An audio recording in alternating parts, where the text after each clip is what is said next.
Aryan had always dreamed of escaping the monotony of middle-class life. He wanted more: fame, power, and most of all, wealth. But hard work seemed too slow, too uncertain. When an influential businessman, Mr. Mehta, introduced him to a shortcut, Aryan didn't hesitate. The scheme was simple: manipulate financial records, siphon off money, and make sure no one ever noticed. It sounded foolproof. At first, it was. Aryan's bank balance skyrocketed overnight.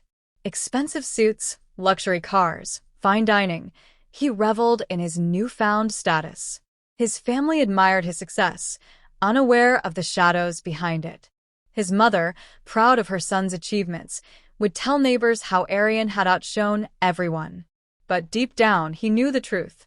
And truth, no matter how well hidden, has a way of surfacing. A month later, a whistleblower leaked financial discrepancies. An internal audit began. Aryan stayed confident, thinking he had covered his tracks. But one morning, as he entered his office, men in black suits were waiting. The authorities had found everything: fake invoices, altered transaction records, hidden accounts.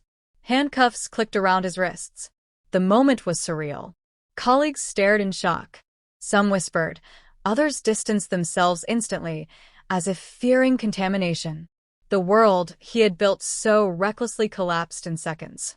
He was dragged through the corridors he once walked with pride, past the desk where he commanded respect, into a police van that smelled of rust and regret. His trial was swift. The evidence was overwhelming. Lawyers advised him to plead guilty in hopes of leniency, but the judge was unforgiving. "You didn't just steal money, Mr. Aryan," the judge said sternly. "You stole trust. You stole futures." The sentence: 7 years in prison. Aryan's mother stood in the courtroom, tears streaming down her face. The woman who once boasted about her son now lowered her head in shame. The newspapers splashed his downfall across their pages. "Young executive caught in multi-million fraud," the headline screamed. Friends vanished. The world moved on, but for Aryan, time had frozen in humiliation. The prison gates shut behind him with a metallic thud. The reality of his choices sank in. He had traded a lifetime of integrity for a few years of luxury. Now, all he had left was a name stained with disgrace and a future chained by his past. Prison stripped Aryan of everything: his status, his freedom, and most of all, his identity. Inside those walls, he was just another inmate, another number in a system that didn't care who he used to be. The arrogance that once defined him disappeared quickly. Here, power belonged to those who had nothing left to lose. The first few weeks were the hardest. Sleep was impossible. The silence at night was worse than the noise during the day.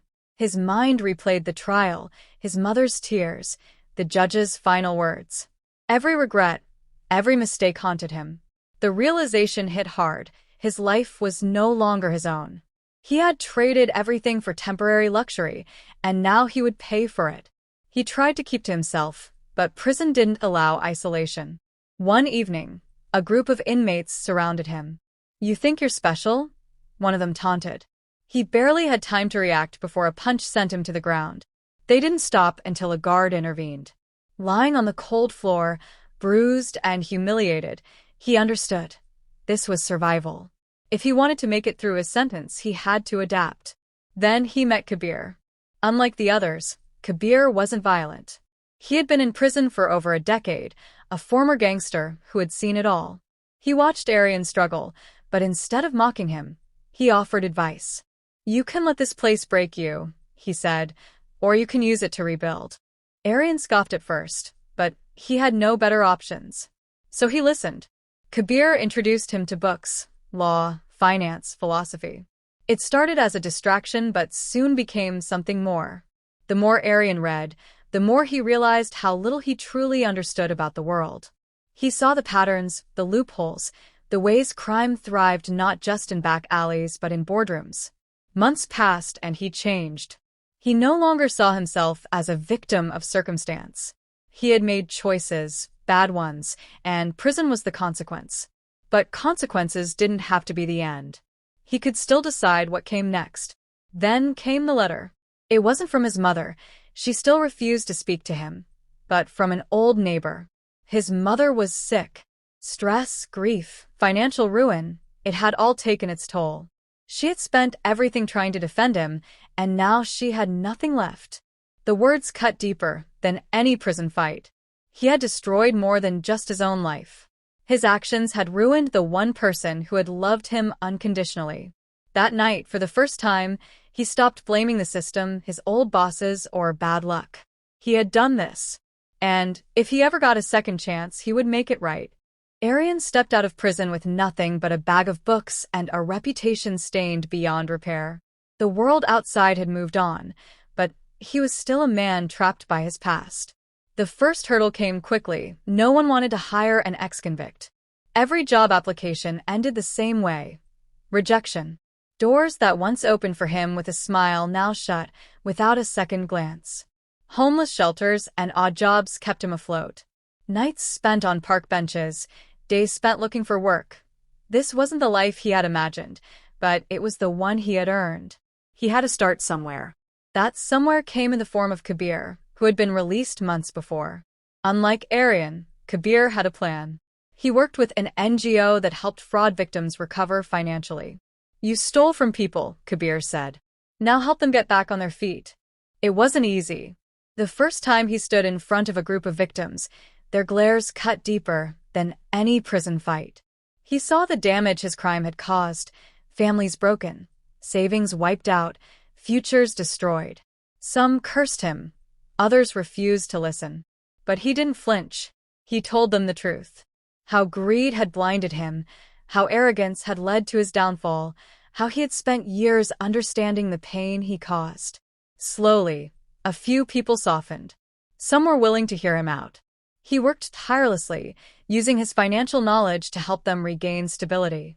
He taught them how to recognize fraud, how to protect their savings, how to rebuild what had been stolen. With each person he helped, a small part of his guilt lifted. But redemption wasn't just about strangers.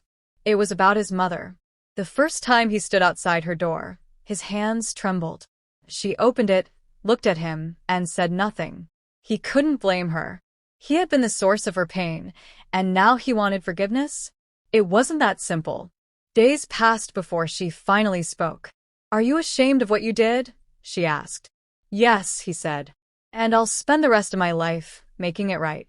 She didn't embrace him, didn't break down in tears. But she let him inside. That was enough for now.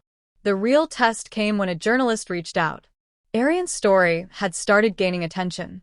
A former fraudster now teaching financial ethics, it was unusual, even newsworthy. But was he ready to be scrutinized again? He had lived in the shadows of his crime for so long. Maybe it was time to step into the light and prove that change was possible. He agreed to the interview.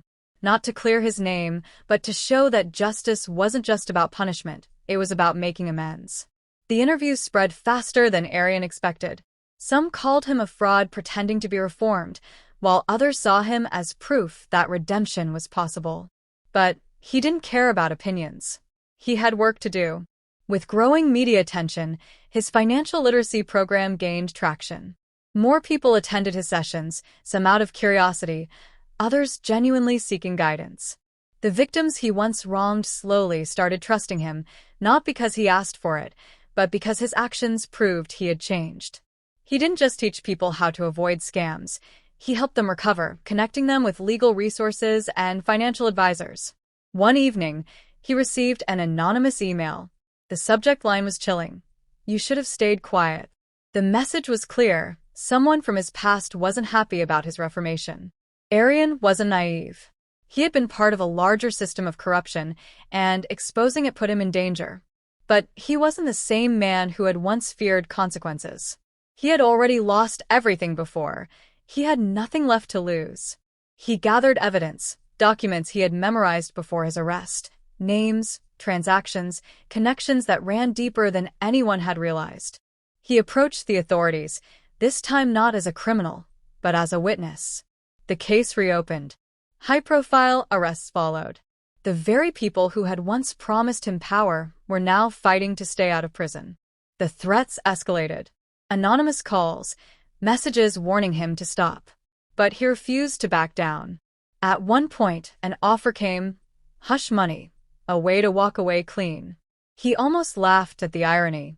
Years ago, he would have taken it without hesitation. Now it disgusted him. One by one, the corrupt figures who had lured him into crime fell. Justice was slow, but it was coming. Some of his old associates turned against him, calling him a traitor. He accepted it. He wasn't on their side anymore. His biggest victory, however, wasn't in the courtroom. It was in a small, dimly lit house where his mother still lived. The day she finally spoke the words he had been waiting for. "I'm proud of you." Not because he had made money, not because he had regained his reputation, but because he had chosen the right path, even when it was the hardest one to walk. Years later, Aryan stood before an audience at a university, delivering a lecture on financial ethics. A young student raised his hand and asked, "What's the biggest lesson you learned?" Aryan paused, then answered, "The price of crime isn't just jail time. It's the people you hurt, the trust you destroy. And no amount of money is worth losing yourself." As the applause echoed, he knew his past would never disappear. But he had turned it into something greater: a lesson, a warning, and a chance to make a difference.